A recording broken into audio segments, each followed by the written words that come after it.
Muy buenos días, queridos hermanos, hermanas. En plena ola de calor que estamos.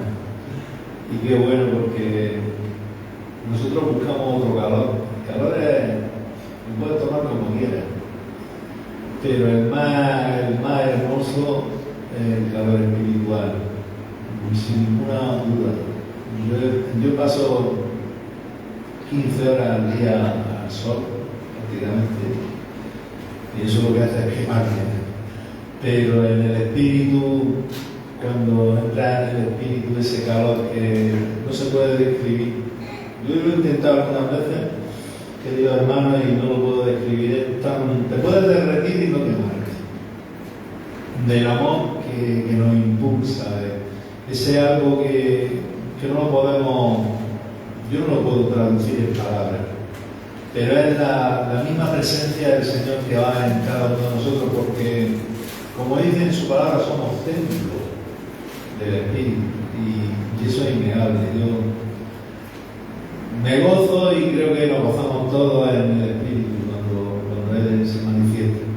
Hoy es un día especial que podemos también venir y darle gracias y que Él siga trabajando con nosotros, que siga trabajando en nuestras vidas, porque esto es una tarea de toda una vida, no es de hoy para mañana.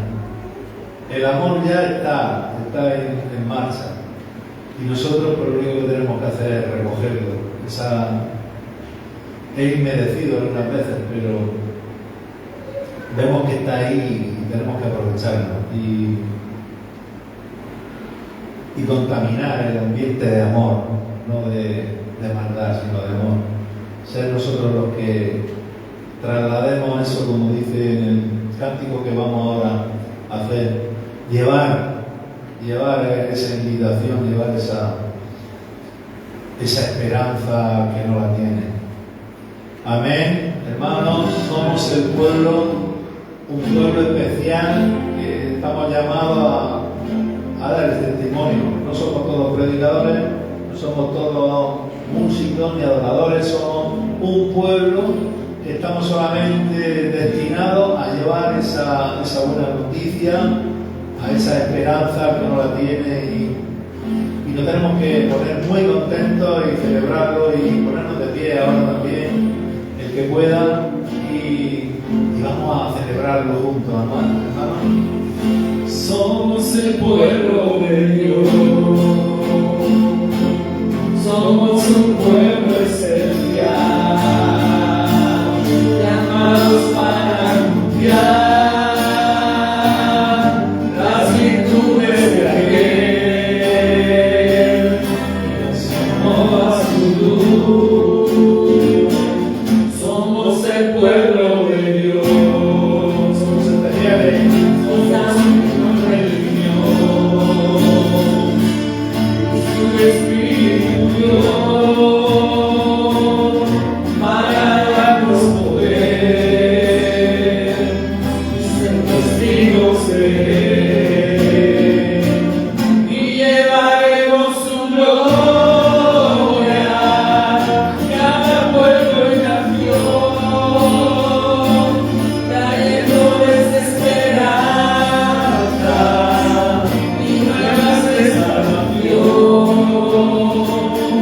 Y su amor nos impulsa, nos volvemos a hallar, anunciaremos al mundo su amor y verdad.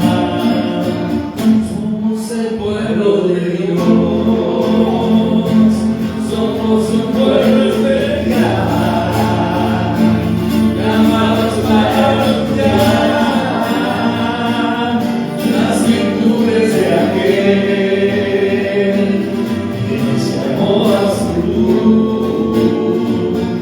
Somos el pueblo de Dios, su sangre lo redimió,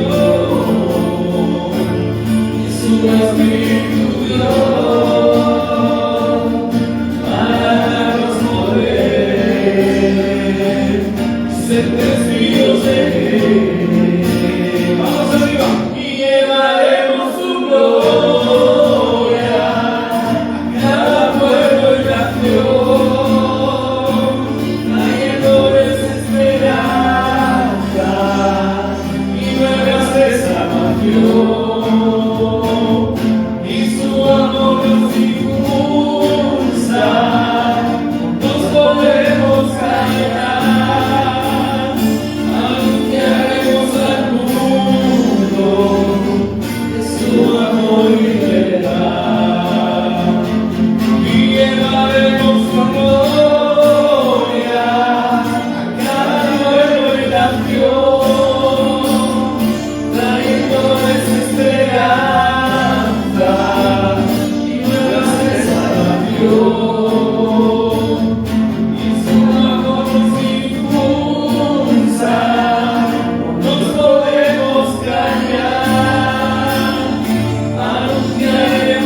anunciamos, Señor, te declaramos. Gracias, Señor, por venir a nuestra vida. Gracias por enviar a alguna persona, a alguien que un día vino y nos habló de ti. Gracias por esa persona. Tenemos que recordar ese momento especial. Y hubo alguien un día que me habló de la verdadera, del amor de Dios, de la salvación, alguien que te anunció el Evangelio. Enciende una luz y déjala brillar, la luz de Jesús, que brilla en todo lugar, no la puedes esconder. Puedes callar ante tal necesidad, enciende una luz en la oscuridad.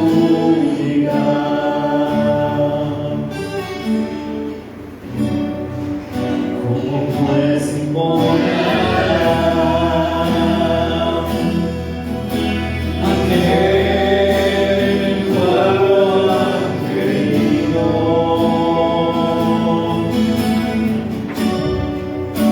Y cómo creer en aquel de quien lo han oído. Y cómo oirá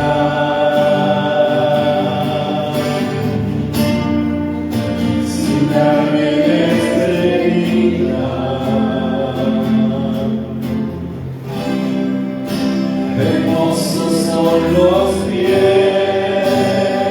de los que confían la paz, las nuevas de Jesús.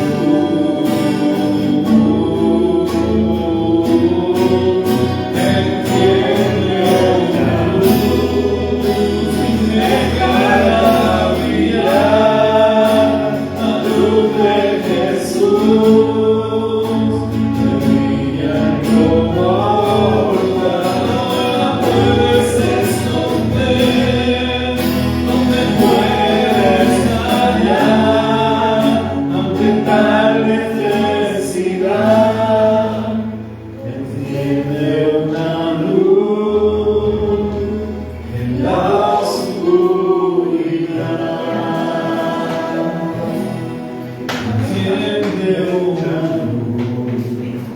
Y déjala brillar la luz de Jesús, que brilla en todo lugar, no la puedes esconder, no te puedes callar ante tal necesidad.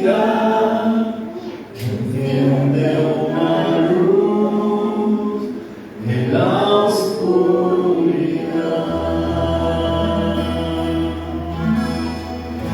Enciende una luz en la oscuridad. Señor, gracias porque somos un pueblo especial para ti, Señor. Porque tú nos amaste primero, porque tú te acercaste a nosotros cuando estábamos muertos en nuestros delitos y pecados, Señor. Gracias, Señor. Queremos llevar tu gloria, Padre. Queremos ser luces, como dice esta alabanza, Señor. Luces en medio de las tinieblas, en medio de la oscuridad. No luces solamente en la iglesia, cuando nos reunimos como iglesia, Señor. Ayúdanos a alumbrar allá afuera, Padre, a nuestros vecinos y a nuestros seres queridos, Señor. Muchas gracias, Padre. Gracias en esta mañana, Señor, por todo lo que permites en nuestras vidas, porque todas las cosas nos ayudan a bien a los que te amamos. Gracias, Señor, por mis hermanos. Te pido que nos ayude a despertarnos, Señor, porque estamos en los últimos tiempos, Señor, donde donde tu Espíritu Santo se va a derramar con poder sobre toda carne, que nuestros hijos van a profetizar, que los ancianos van a soñar sueños, que los jóvenes tendrán visiones, Señor, que será derramado tu Espíritu, Señor, sobre toda carne, en el nombre de Jesús, Señor. Gracias, Señor. Guíanos, Espíritu Santo. Guíanos. Queremos más de ti. Señor, sana. No te piensas que no hay. Yo oraré maneras que no podemos entender. Él me guiará, a su lado estaré. Amor y fuerzas me dará, un camino hará, donde no lo hay. Sendas Dios hará, donde piensas que no hay. Oraré maneras que no podemos entender. Él me guiará, a su lado estaré. Amor y fuerzas me dará, un camino hará, donde no lo hay. Un camino en la soledad me guiará. Agua en el desierto encontraré. La tierra pasará, su palabra eterna Él hará algo nuevo.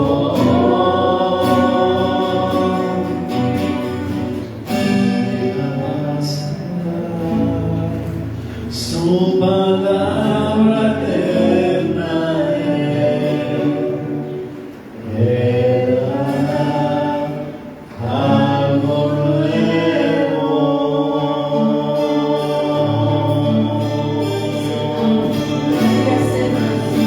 Haces algo nuevo cada día, Señor.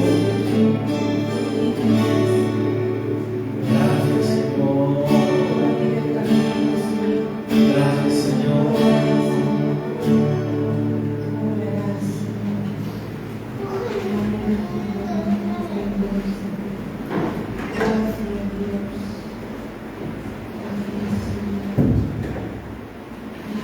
Bendito Señor, Dios del cielo y de la tierra, te adoramos. Tú haces nuevas todas las cosas. Descansamos en ti, Señor. Descansamos en tu promesa, en tu palabra. Los hombres fallamos una y otra vez. Tenemos la certidumbre, la fe, tenemos esos recursos que tú nos has puesto para poder seguir avanzando, para no perdernos. Y sabemos que eres un Dios que cumple tus promesas, Señor. Y no porque nosotros lo merezcamos, pero cumple la promesa. Confiamos en tus promesas, Señor, descansamos en ti.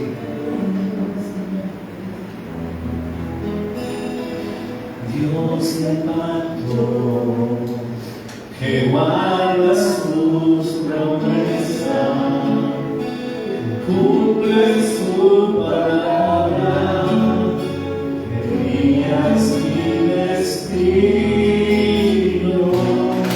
Dios de pacto, confío en tus promesas, descanso en tu palabra, por tu gracia estoy aquí.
Seguimos aquí, Señor, esperando en ti. Seguimos ahora reunidos como hermanos, también esperando en la mesa a ese alimento que tú tienes para hoy, para nosotros, ese banquete especial que hoy celebramos con tu palabra, con el mensaje de la palabra que nos trae nuestro pastor Miguel. Dios bendiga, hermanos, ahí donde estéis, cada uno en vuestro sitio, en la casa, ahí donde estéis. No dejarse, estamos en tiempos difíciles, vamos a confiar en las promesas del Señor. Aleluya. Vamos a pedir que los niños salgan adelante, orar por ellos.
Vamos a presentar la palabra del Señor en oración. Señor, queremos darte muchas gracias un día más por poder estar congregados en tu nombre, por poder alabarte, por poder adorarte. Pero muchas gracias también por tu presencia, por tu ministración. Gracias por todo lo que tú haces, porque no somos dignos, Señor. Queremos, Señor, pedirte que en esta mañana tú puedas hablarnos a cada uno de nosotros. Tú conoces las necesidades de nuestro corazón. Yo te pido que nos ayudes a abrirte nuestro corazón para que puedas hablarnos, Señor, y podamos, Señor, ser hacedores de tu palabra. Te pido, Señor, que tomes control de todo mi ser, mi cuerpo, mi alma y mi espíritu. Y tú me ayudes, Señor, a poder traer la palabra que tú tienes para tu pueblo, Señor. Gracias, Señor, por todo. En el nombre de Jesús. Amén. Alguna vez os he dicho que lo que comparto con vosotros los domingos nunca va dirigido a una persona en concreto, pero sí que puede haberse originado en alguna situación vivida o en alguna conversación con alguien que yo haya tenido, que Dios usa para hablarme o para mostrarme alguna necesidad que pueda haber en la iglesia del Señor. No me refiero a la iglesia local, sino a la iglesia en su conjunto. Y por tanto Dios pone en mi corazón que hable de ese tema para aclarar algún concepto o alguna duda que podamos tener. Pues este es el caso de hoy. Dios me habló por una conversación que tuve que me recordó un problema que algunos cristianos tienen y que he podido ver en numerosas ocasiones a lo largo de mi vida cristiana. La semana pasada vimos que aunque tenemos que llegar a ser perfectos en el sentido de alcanzar la madurez, nunca, mientras estemos en este cuerpo, vamos a alcanzar la perfección en el sentido de dejar de tener defectos, debilidades e incluso caídas. Pero como dijo Pablo, Dios no nos dejará ser probados más de lo que podemos soportar, y junto a la tentación nos dará la salida. Y si hemos caído, siempre tendrá su mano extendida hacia nosotros para levantarnos cuando nos arrepintamos y le pidamos ayuda. Este es un principio que todos los cristianos deberíamos de tener asumido. No para creernos con licencia para pecar, sino para que no juzguemos a los demás. Porque si nosotros no hemos alcanzado la perfección en el sentido de no tener defectos, ni debilidades, ni fallos, no podemos pretender o exigir que los demás la hayan alcanzado. Quiero que leamos en esta mañana un versículo que debería de llegar a ser fundamental en la vida de cada cristiano. Este es un versículo que todos deberíamos de apropiarnos, ¿no? Y de ponerlo en práctica con frecuencia en nuestra vida. Este versículo se encuentra en el contexto de la enseñanza del apóstol Pablo acerca de la Santa Cena. Pero lo podemos y lo debemos aplicar a nuestra vida y practicarlo la mayor cantidad de veces posible, porque eso nos ayudará a tener una vida espiritual sana y santa. El versículo al que me refiero se encuentra en la primera carta del apóstol Pablo a los Corintios, capítulo 11 y versículo 28. Primera de Corintios, capítulo 11, versículo 28.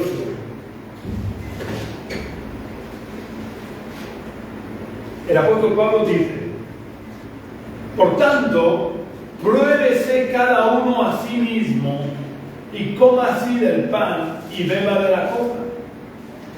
Como acabo de decir, está claro que el versículo está en el contexto de la Santa Cena, pero es aplicable en cualquier momento de nuestra vida, aunque no estemos celebrando la Santa Cena, porque es coherente con el conjunto de la enseñanza de la Biblia, que de vez en cuando tenemos que hacer un alto en el camino para examinar nuestra vida, con el fin de asegurarnos de que no estamos andando por el camino, para asegurarnos de que estamos andando por el camino estrecho, por la senda antigua, la senda que empieza al pie de una cruz.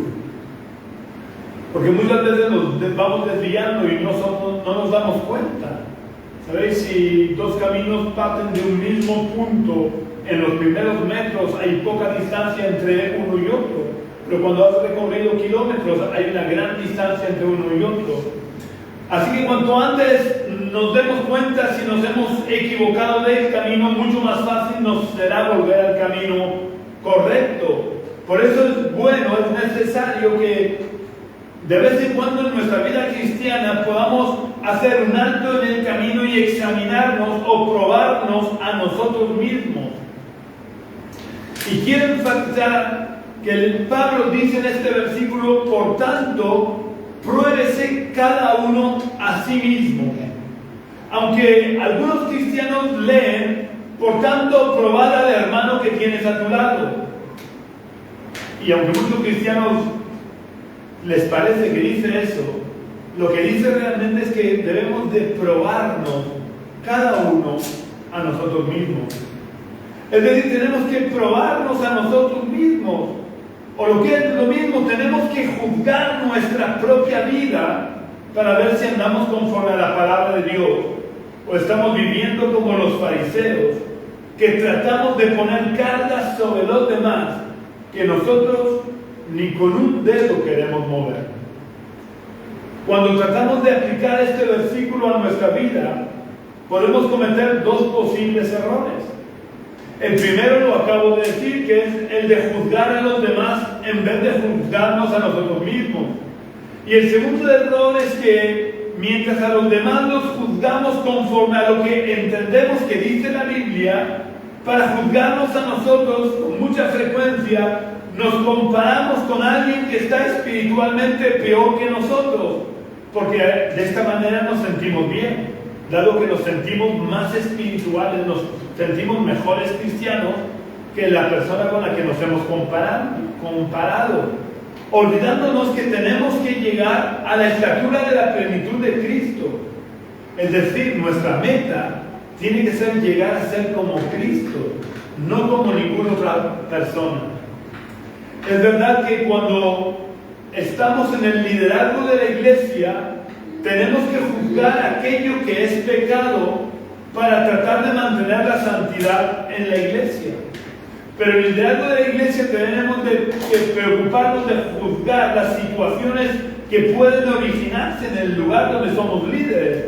No podemos andar juzgando a los miembros de otras congregaciones, porque bastante tenemos con juzgarnos a nosotros mismos y las situaciones que puedan ocurrir en la iglesia donde estamos liderando.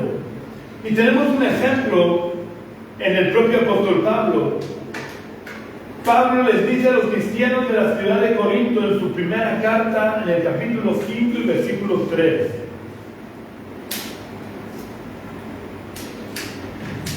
Primera de Corintios 5:3, Pablo dice: ciertamente yo, como ausente en cuerpo, pero presente en espíritu, como si estuviera presente, he juzgado ya al que tal cosa ha hecho. Cuando Pablo en esta ocasión dice que ha juzgado al que tal cosa ha hecho, no está contradiciendo su propia enseñanza en muchos otros versículos acerca de que no debemos juzgarnos los unos a los otros. Porque en este versículo el apóstol Pablo está hablando como apóstol y por tanto como autoridad sobre la iglesia de Corinto y como autoridad que vela por mantener la santidad de la iglesia, ha juzgado y ha ordenado poner en disciplina a esta persona a la que Pablo se está refiriendo, porque esta persona estaba claramente viviendo en inmoralidad, ya que estaba teniendo relaciones sexuales con la mujer de su padre. En la iglesia no se debe de permitir el pecado, pero eso no quiere decir que tengamos que ir expulsando a nadie que haya tenido una caída, dado que la iglesia es como el mesón de la parábola del buen samaritano, o como un hospital donde Dios trae a las personas heridas para que sean restauradas, no para que sean criticadas, pisoteadas o juzgadas. El caso del que está hablando Pablo no era alguien que viene de la calle y estaba viviendo en inmoralidad y por tanto lo juzga, no. Él estaba hablando de un cristiano, miembro de la iglesia, que estaba viviendo en inmoralidad, que son dos cosas muy diferentes. Una persona que entra en la iglesia por primera vez o por segunda o por la que sea, pero que no se ha convertido o está en el proceso de conversión, no se le puede poner en disciplina puesto que no es miembro de la iglesia, y la iglesia tiene que tener las puertas abiertas, porque la iglesia es el mesón de la parábola del buen samaritano, o es el hospital donde Dios trae a las personas. Esto es diferente de cuando algún miembro de la iglesia está viviendo en inmoralidad, en cuyo caso sí debe de ser juzgado y puesto en disciplina. Pero lo que es importante es que este juicio lo tiene que ejercer el liderazgo de la iglesia. No podemos los miembros unos a otros estar criticándonos, juzgándonos los unos a los otros, porque Dios no nos ha puesto en el mesón, o no nos ha traído en el mesón para criticar o juzgar a los demás, como si nosotros fuéramos mejor que cualquiera de ellos. Tenemos que tener en cuenta que cada uno de nosotros somos un mundo diferente con el que el Señor trata de forma individualizada, porque lo que es aplicable a unos no lo es a otros, siempre y cuando no se trate de cosas que Dios considera pecado, porque el pecado es pecado para todo el mundo, pero hay cosas que no se pueden considerar universalmente como pecado, que dependen del trato personal de Dios con cada persona, por lo que no debemos de ir condenando a los demás, porque otros no lo consideren de la misma manera que nosotros. Hay cosas que de forma particular y personal a nosotros puede suponernos un freno en nuestro crecimiento espiritual, y que si no tratamos en nuestra vida, para nosotros puede llegar a convertirse en pecado, aunque para otra persona no lo sea. Y esto es algo muy delicado y que tenemos que tener muy claro, lo tenemos que tener muy en cuenta para no ir criminalizando espiritualmente hablando a los demás, porque ellos no lo vean o no lo entiendan como nosotros lo entendemos. No sé si estoy siendo muy claro en lo que estoy queriendo decir, pero voy a poner 3 ejemplos. 3 ejemplos que espero que nos hagan entender que el trato de Dios conmigo puede hacer que algo se convierta en pecado para mí, pero no para otra persona. Voy a poner 3 ejemplos. El primero que vamos a ver ocurrió durante el tiempo del ministerio de Jesús. Y los otros 2 ejemplos, uno es un caso real que yo conocí del siglo XX y otro es un pequeño debate, podríamos decir, o una pequeña discrepancia entre diferentes cristianos acerca de un tema que está escrito en el libro de los Hechos. El primer ejemplo es el caso del joven rico. Vamos a leer en el Evangelio de Marcos, capítulo 10, versículos 17 al 22.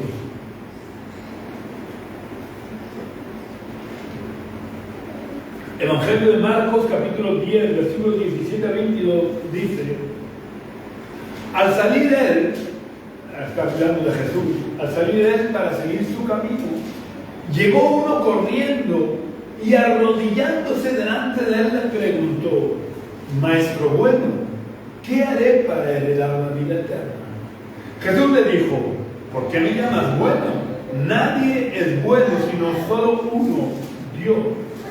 Los mandamientos sabes: no adulteres, no mates, no hurtes, no digas falso testimonio, no defraudes, honra a tu padre y a tu madre. Él entonces respondiendo le dijo: Maestro, todo esto lo he guardado desde mi juventud. Entonces Jesús, mirándolo, lo amó y le dijo, y quiero resaltar que dice que lo amó. Jesús amaba a todo el mundo, pero cuando lo especifica es porque lo amó de una manera un poco especial. Pero a pesar de amarlo, no rebajó las expectativas, no vendió su mensaje, no vendió el punto de santidad al que debemos de llegar.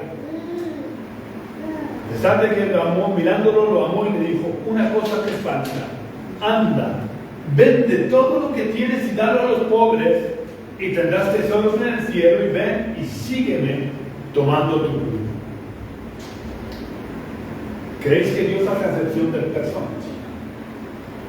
Por lo tanto, Jesús tampoco hacía acepción de personas. Pero este es un caso claro de que el trato de Dios con cada persona no se puede generalizar, sino que es personal e individual. Y hay cosas que para unos puede ser pecado, pero no para otros. Porque yo pregunto, ¿acaso es pecado ser rico? Uno no puede ser rico y ser cristiano.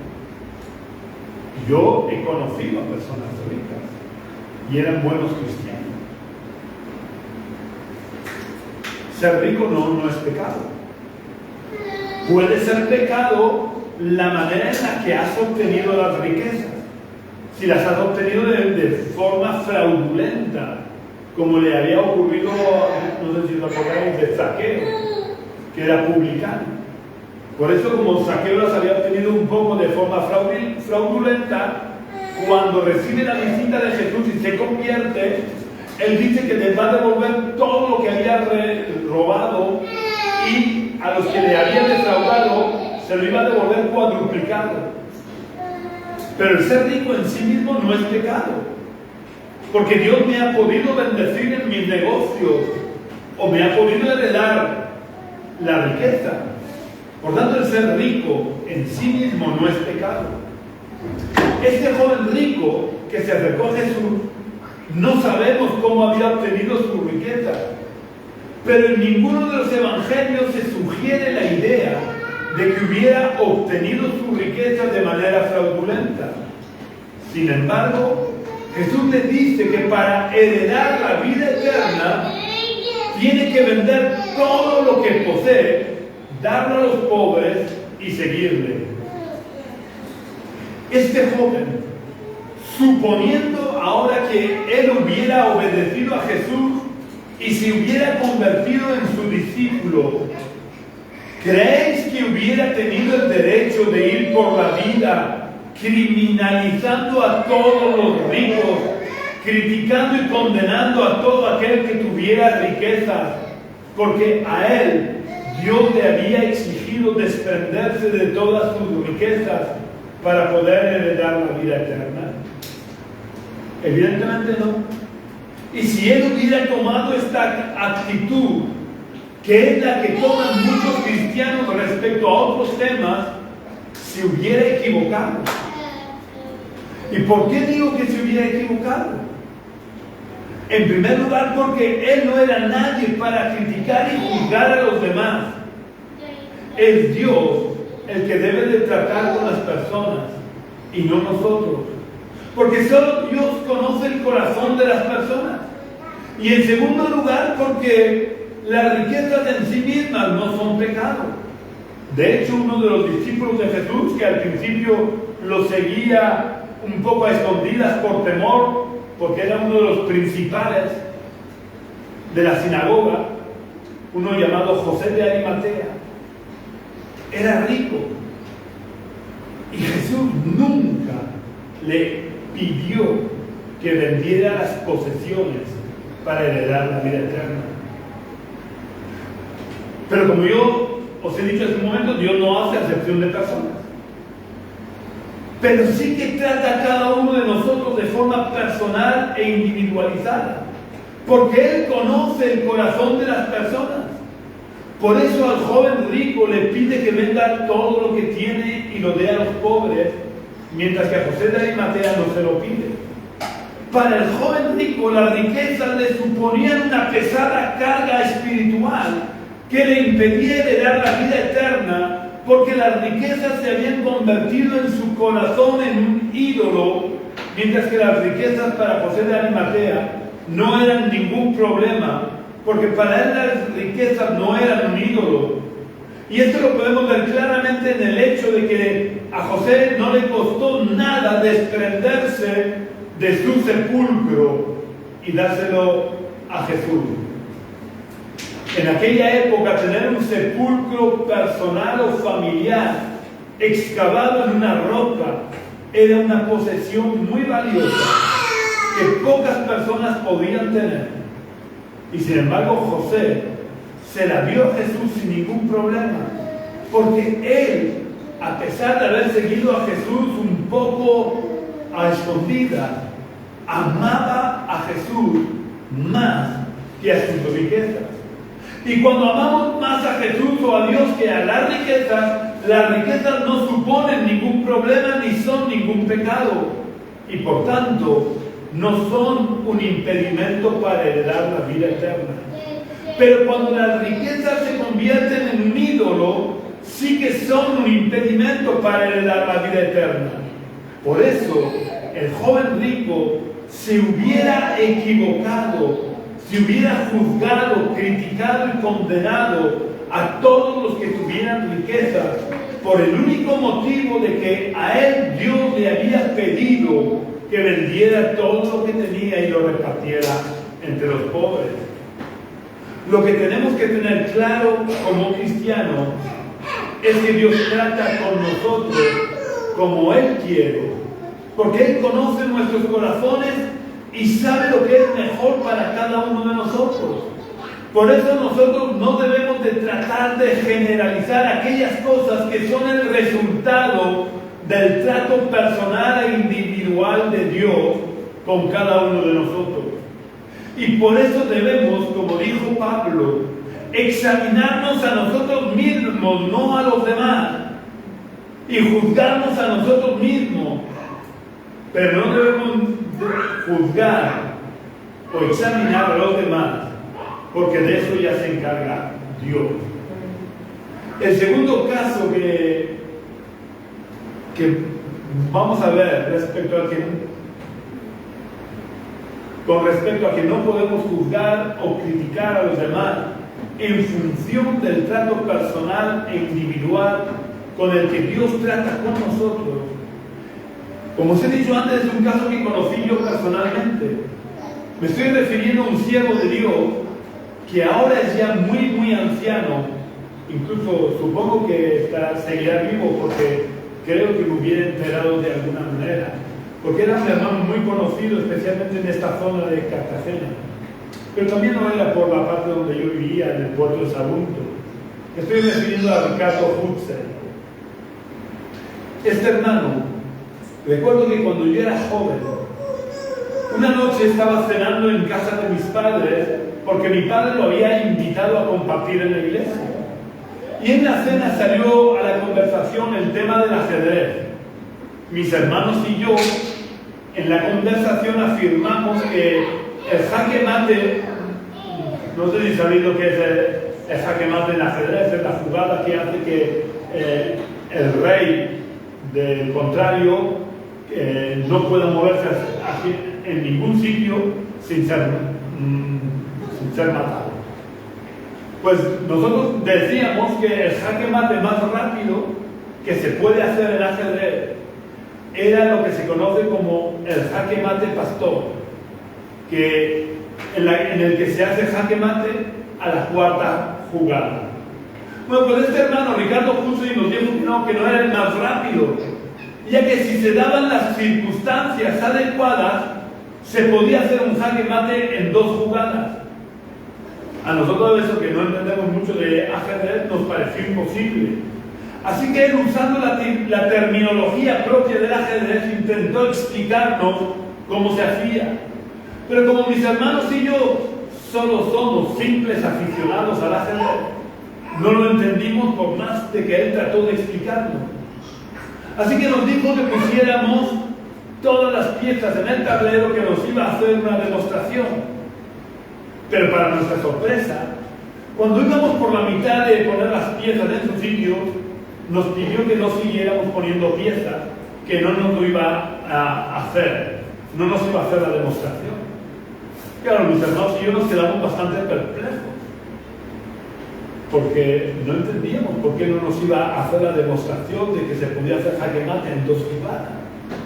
Y ese hermano nos dijo, para explicarnos por qué no lo iba a hacer, nos dijo que hacía muchos años, cuando él se había convertido, le había hecho una promesa a Dios de que nunca más jugaría una partida de ajedrez, y que esto que él iba a hacer, por muy corta que fuera, era una partida completa. Así que yo pregunto, ¿acaso es pecado jugar al ajedrez? No sé si sabéis jugar al ajedrez, pero evidentemente no tiene nada de pecado, tiene de estrategia y de visión de conjunto y de juego. El ajedrez no es pecado. Pero nosotros, ante la sorpresa, le preguntamos, ¿pero es que jugar al ajedrez es pecado? Y él nos dijo que no, pero que cuando él era joven, antes de su conversión, él había sido un gran jugador de ajedrez. Y que cuando no estaba jugando, estaba pensando en alguna partida. Especialmente si había perdido alguna partida, estaba todo el rato en su mente dándole vueltas a la partida para ver en qué había fallado. Y el ajedrez era tan importante en su vida que se había convertido en un ídolo para él, que él vivía por y para el ajedrez. Así que cuando él se convirtió y se dio cuenta que el ajedrez era un ídolo en su corazón, le hizo esa promesa a Dios de que nunca más jugaría una partida completa al ajedrez. Vuelvo a insistir para que quede claro, el ajedrez no es pecado. Pero para este hombre el ajedrez se había convertido en un ídolo. Por tanto, si seguía jugando al ajedrez, estaría pecando por mantener un ídolo en su corazón. Los ídolos, o rompemos por completo con ellos, los desechamos y los quitamos de nuestra vida o acaban por matarnos espiritualmente. Este es otro de los motivos por los que debemos de examinarnos a nosotros mismos, porque cada uno de nosotros sabe mejor que nadie cuáles son los ídolos que tenemos en nuestro corazón. Y el último ejemplo que vamos a ver es un ejemplo que aún hoy en día sigue provocando críticas en un sentido y en otro, y juicios entre cristianos. Me estoy refiriendo a algo que quizá para vosotros pueda sorprenderos de que esto suponga un problema, pero lo supone para muchos cristianos. Es el hecho de que ¿podemos los cristianos comer sangre? No me estoy refiriendo que degollemos a un animal, cojamos de un recipiente de la sangre y nos la bebamos como se hacen los rituales satanistas. No me refiero a eso. No sé si sabéis que en las carnicerías venden sangre cuajada, no sé si está hervida o frita, para hacer comidas que se usa como condimento, como elemento que forma parte de la comida. Se usa la sangre. O por ejemplo, las morcillas, el componente mayoritario de la morcilla es sangre.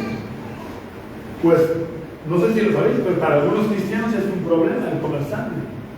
¿Vale? Hay cristianos que dicen que los cristianos no debemos comer sangre, y otros como yo, que pensamos que no es ningún problema. Y os voy a decir un poquito los argumentos para que conozcamos un poquito el porqué de esta controversia. ¿Vale? Pero lo que quiero, si saco a relucir esta controversia, no es para crear discordia o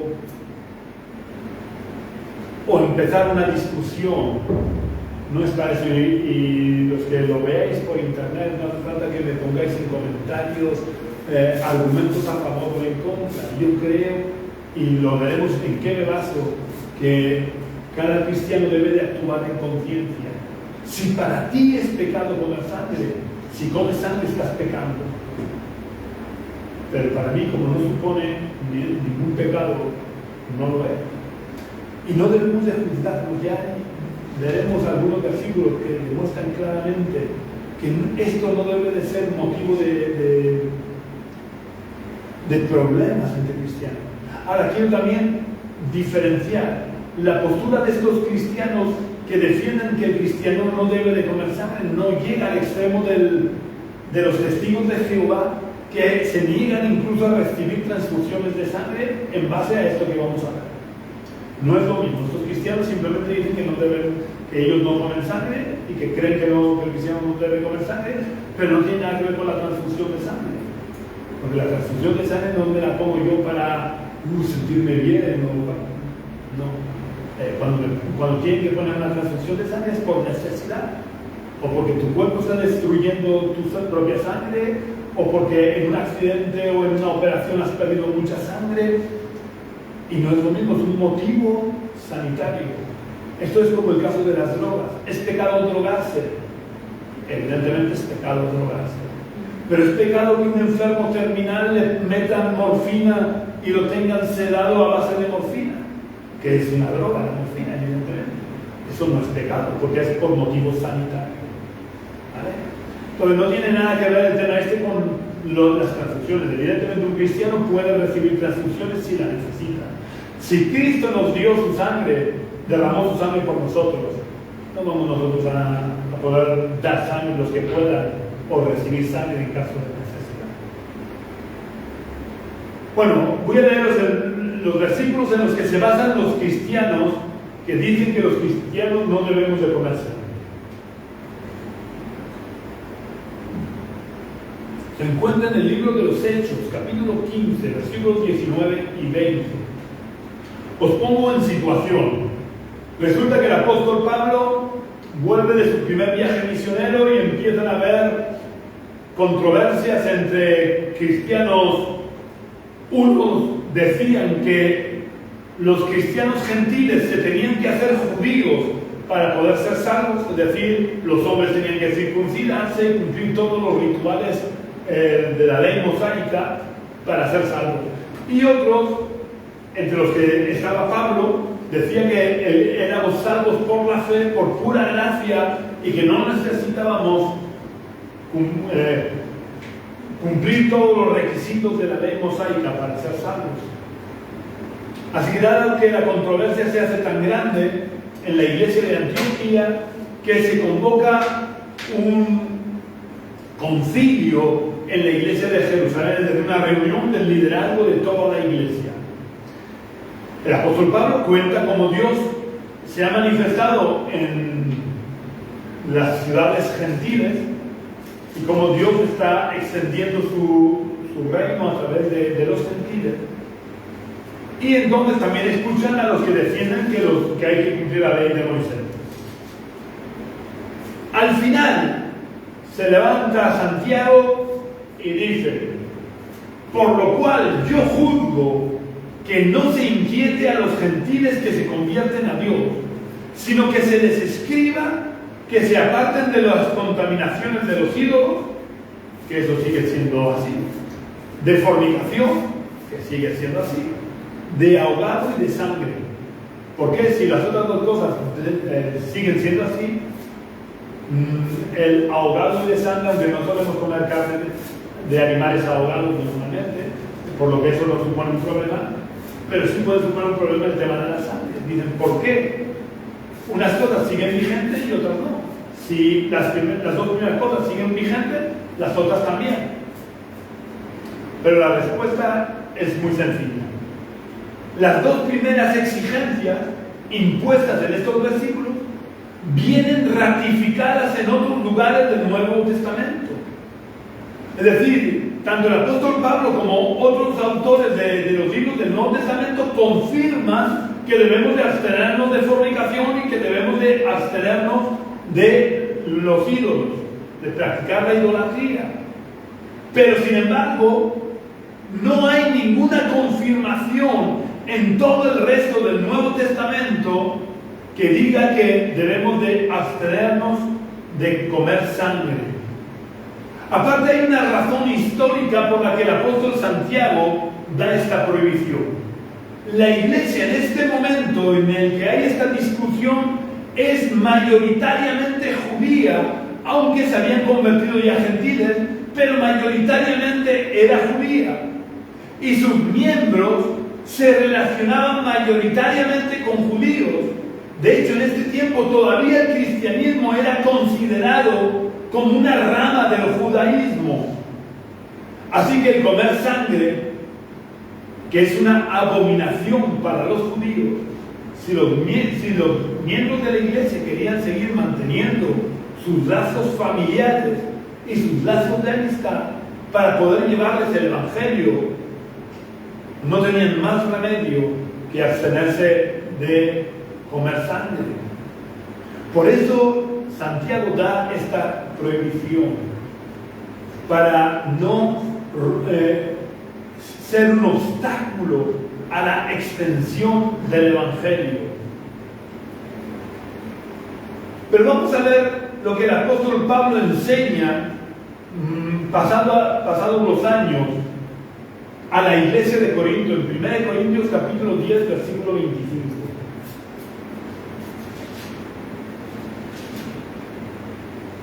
Vamos a ver cómo esto, el apóstol Pablo enseña, no solo no ratifica el hecho de no comer sangre, sino que además nos dice que cada uno debemos de actuar en conciencia.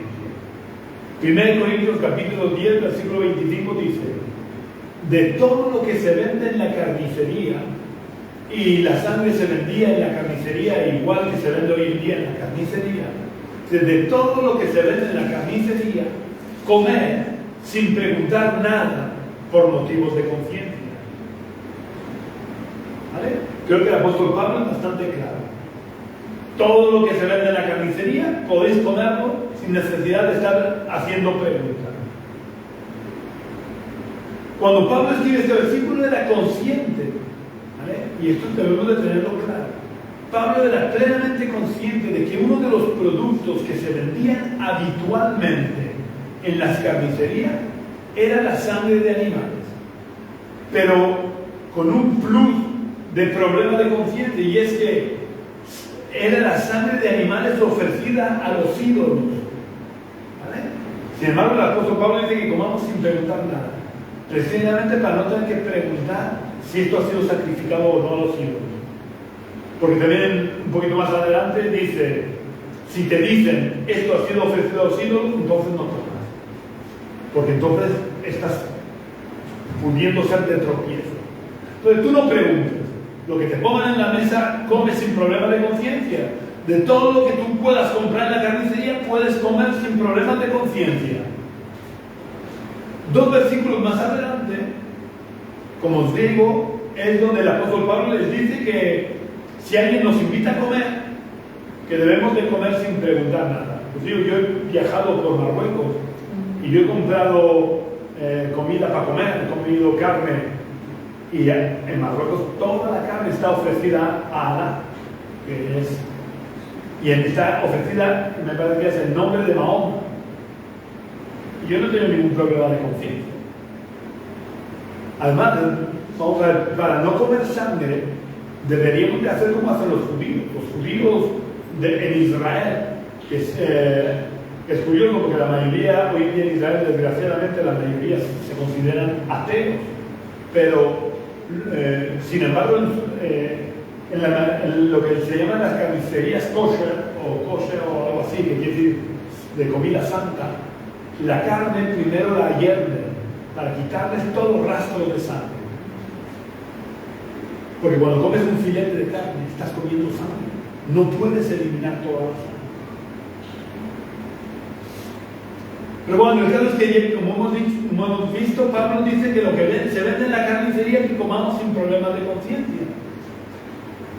Pero quiero que leamos otro versículo también que es aplicable a este problema de comer sangre o no, pero que además está en consonancia con el tema principal del mensaje de hoy, de que no debemos de andar juzgando, criticando a otros cristianos.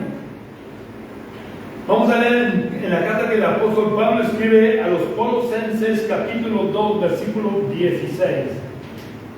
El apóstol Pablo les dice a los colosenses: por tanto, nadie os critique en asuntos de comida o de bebida, o en cuanto a días de fiesta, luna nueva o sábado. Es decir, el apóstol Pablo está dejando claro que no debemos de andar criticándonos por cuestiones de comida. La sangre se come. Entonces, debemos como, lejos de ratificar la prohibición de comer sangre, se abre la puerta a la posibilidad de que podamos comer sangre. Pablo está diciendo de una manera clara y rotunda que los cristianos no debemos de andar criticándonos por motivos de comida ni por ningún otro motivo. Y quiero insistir que la prohibición de comer sangre no fue ratificada nunca más, sino más bien, como acabamos de ver, especialmente en la carta a los Corintios, esta prohibición cayó en desuso. El último pasaje que vamos a leer se encuentra en la carta que el apóstol Pablo le escribió a Timoteo, en el capítulo 4, versículos 3 al 5. 1 Timoteo, capítulo 4, versículos 3 al 5.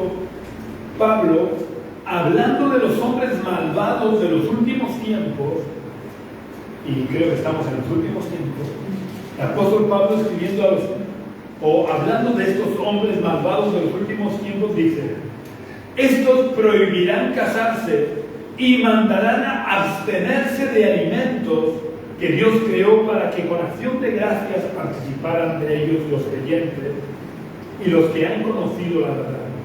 Porque todo lo que Dios creó es bueno y nada es de desecharse si se toma con acción de gracias, ya que por la palabra de Dios y por la oración es santificado. Es decir, por la oración que hacemos antes de tomar los alimentos, Dios santifica lo que vamos a comer.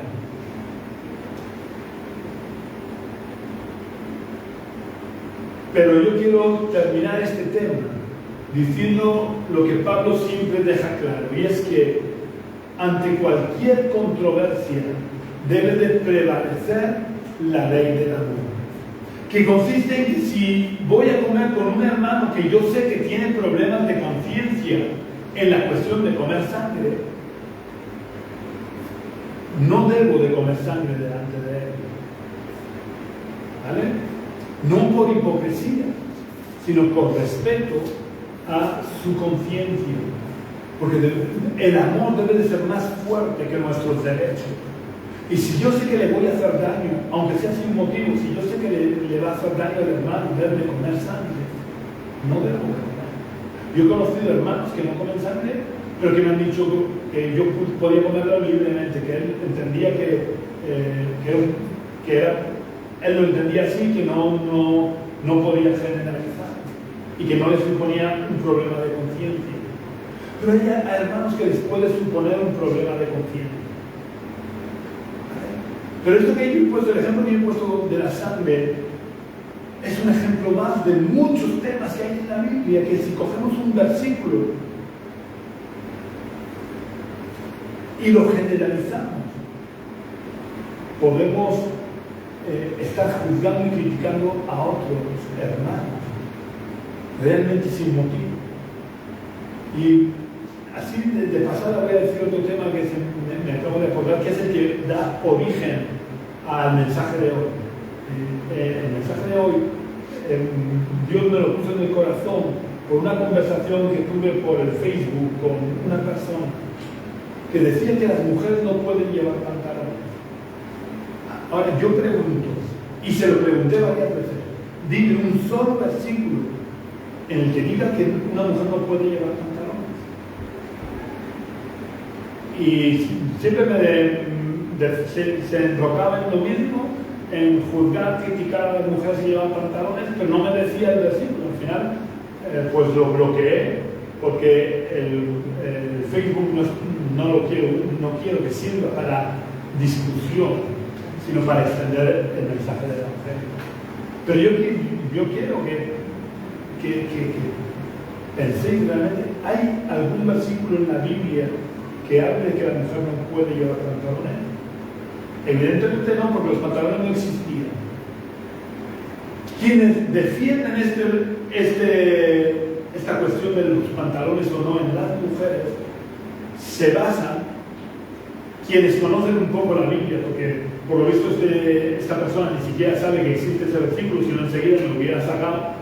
Es un versículo en el Antiguo Testamento, en el libro de Deuteronomio, es decir, basado en la ley mosaica, que dice que el hombre no usará ropa de mujer, ni la mujer usará ropa de hombre. Ahora yo pregunto, ¿a qué se refiere este versículo? ¿No usaban túnicas tanto los hombres como las mujeres? En la época en que se escribió esto, en tiempos de Moisés, evidentemente eran túnicas. ¿Alguna diferencia tendrían?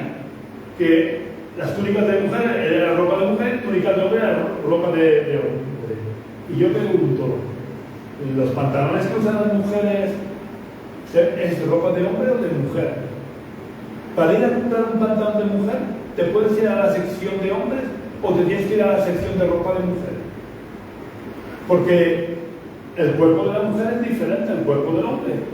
Por tanto, el diseño del pantalón de mujer es para mujer, no se la puede poner una mujer.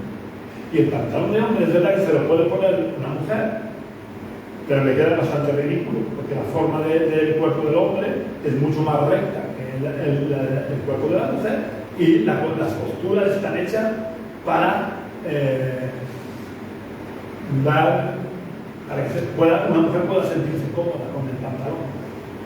Por tanto, no se está refiriendo a eso. Además, si un hombre nos pone esos pantaloncillos de pirata que llevan las mujeres, alguna mujer, o el tipo de pantalón que usan las mujeres, nos están ridículos, porque es ropa de mujer. Aunque sea un pantalón, es ropa de mujer. Que es inevitable que vayamos evolucionando con los años. Es inevitable. No puedes decir, no, es que eso... No, vamos a ver.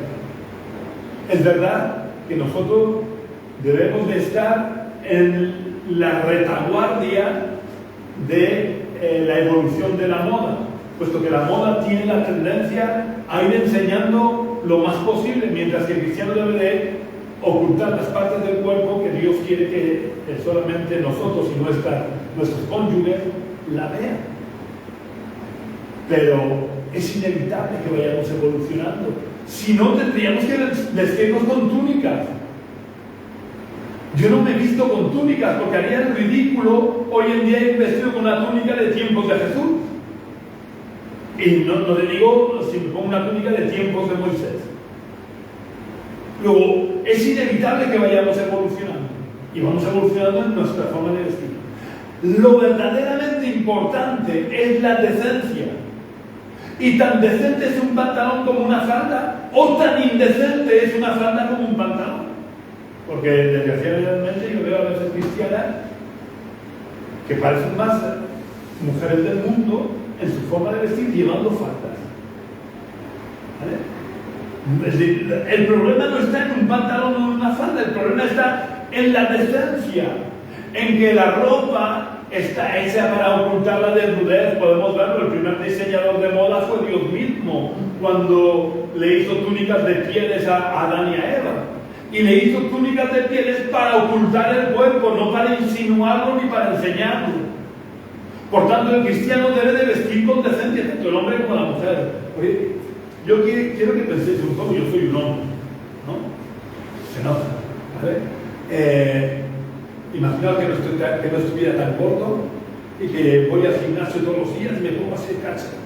Y que yo vine al culto aquí con una camisetita de estas que por detrás llevan una tinta así y que van enseñando toda la musculatura para que se note bien que estoy cacha y que voy al gimnasio.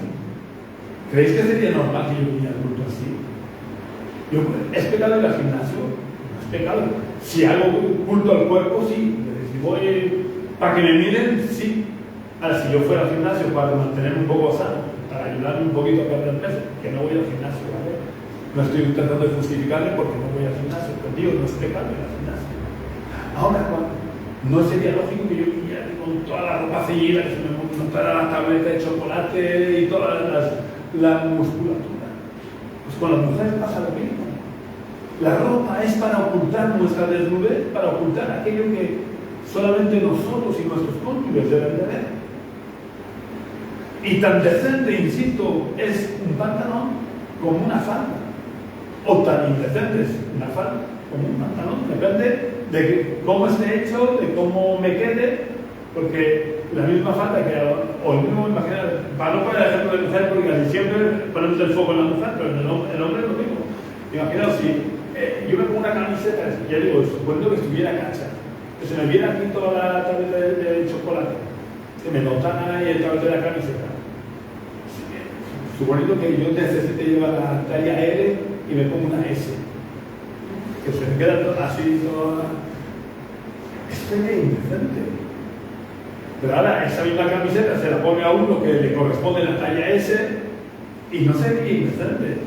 Luego el problema está en las tallas que nos ponemos y el diseño de la ropa que nos ponemos, pero no un tipo de prenda en particular.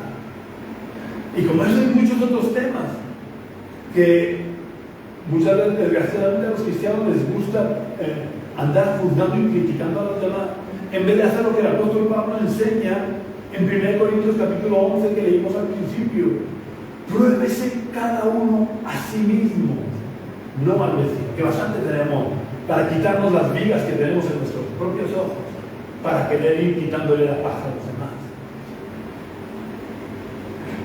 Así que, para terminar, solo quiero decir que debe de prevalecer entre nosotros los cristianos la ley de amor. Si yo sé que voy a hacer daño a algún hermano, pues debo de tratar de evitarlo. Pero también debemos ir con cuidado de no dejarnos esclavizar por aquellos que viven esclavizados por cuestiones que no están basadas realmente en la Biblia. Porque también dice Pablo que a libertad hemos sido llamados. no para que usemos la libertad para lo malo, pero sí hemos sido llamados a vivir en libertad. Así que Dios quiere que seamos esclavos de Él, pero no del que diga. Algunos que tienen una mente cerrada, incluso una mente pervertida, porque muchas veces las cosas dependen de los ojos con los que tú estás mirando y se convierten en pecado o no. Ya dicen, por ejemplo, que los hombres, si pasa una mujer, la primera mirada no es pecado, la segunda ya sí. Tú ves pasar a una mujer, normalmente tienes los ojos abiertos a ver si está. Ahora, cuando tú vuelves otra mirada, es porque hay algo dentro de ti, de tu mente, que te hace querer volver a mirarla. Lo importante es vivir en libertad, respetar al hermano, pero también que los demás aprendan a respetarnos a nosotros, con nuestra diferencia. Así que esto es lo importante. No andemos criticándonos, que bastante tenemos, vamos a repetir. Y que el amor de Dios llene nuestro corazón para amarnos los unos a los otros con nuestras diferencias, con nuestros diferentes puntos de vista, porque la Biblia en muchos temas, en cuestión del pecado, de lo que es pecado está claro, pero en muchos otros temas hay muchas opciones y que muchas veces ya digo que dependen del trato personal de Dios con cada uno. Si todavía no has experimentado en tu vida el amor de Dios y si todavía no has experimentado la libertad con la que Cristo nos ha hecho libres, necesitas recibir a Jesús en tu corazón. Por lo que te invito a que cierres por unos momentos tus ojos y repitas la oración que voy a hacer. Señor Jesús, te pido perdón por mis pecados, te pido que tú me limpies, te pido que tú, Señor, puedas entrar en mi corazón. Te invito a entrar en mi corazón para que te sientes sobre el trono, para que tú seas el Señor de mi vida. Quiero vivir por y para ti, Señor. Quiero, Señor, que tú seas el Rey. Ayúdame, Señor, a buscarte a ti y a dejarte a ti transformar mi corazón, para que cada día pueda vivir más conforme a tu perfecta voluntad. Reina tú en mi corazón desde hoy y para siempre, en el nombre de Jesús. Amén. Ya sabes que si quieres contactar con nosotros, puedes venir aquí a la calle Río Júcar, número 19, bajo del barrio de los Dolores de Cartagena, los domingos a las 11 de la mañana. Si quieres contactar conmigo, puedes hacerlo por teléfono, a través del teléfono que figura en la página de Facebook de la Iglesia Génesis. O puedes visitar nuestra web, que es iglesiagenesis.gindofree.com. Iglesia Génesis se escribe tal cual suena, todo junto, sin acentos, sin mayúsculas, sin guiones. Gindofree, deletreado JINDOFREE.com. Un abrazo y que tengas una semana muy bendecida en el nombre del Señor.